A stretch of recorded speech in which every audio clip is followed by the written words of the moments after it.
Quelles sont les conséquences de la conjoncture économique sur les marchés financiers?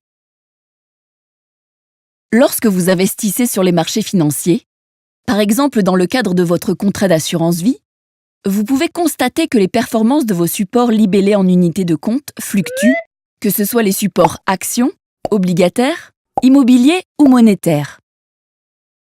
Ces fluctuations sont liées à la conjoncture économique, c'est-à-dire la situation générale de l'économie d'un pays, qui alterne des phases de croissance et des phases de ralentissement, voire de récession. En période de croissance économique, l'ensemble des revenus d'un pays augmente, entraînant ainsi une progression du chiffre d'affaires des entreprises et de leurs bénéfices. Les actionnaires anticipent alors une hausse des dividendes et le prix des actions de ces entreprises augmente. En règle générale, la croissance amène une amélioration du niveau de vie des habitants et une plus forte demande de crédit et engendre de l'inflation, c'est-à-dire une hausse générale des prix et des salaires. Au sein de l'Union européenne, la Banque centrale européenne intervient alors pour limiter l'inflation et diminuer la demande de crédit. Elle augmente ainsi les taux d'intérêt monétaires, ce qui améliore la performance des placements monétaires. Les taux d'intérêt des nouvelles obligations émises augmentent également. Cependant, les obligations qui ont été émises avant la période d'inflation à des taux plus faibles sont désormais moins intéressantes pour les investisseurs. Leur prix baisse et la performance des placements obligataires diminue.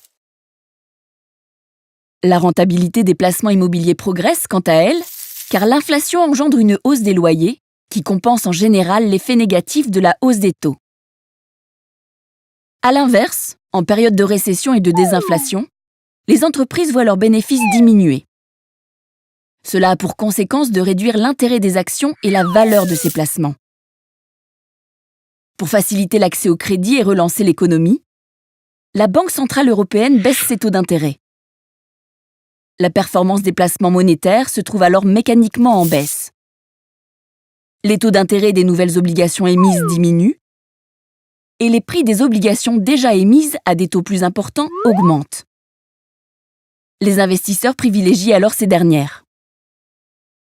Les loyers des biens immobiliers baissent en raison de la baisse des taux d'intérêt et donc du coût du crédit. Les différentes phases du cycle économique se traduisent donc de manière différente sur l'évolution des supports libellés en unités de compte de votre contrat d'assurance vie. Les prévisions de la conjoncture économique étant difficiles à long terme, il est important de diversifier vos placements afin de limiter les risques et d'assurer la rentabilité de vos investissements.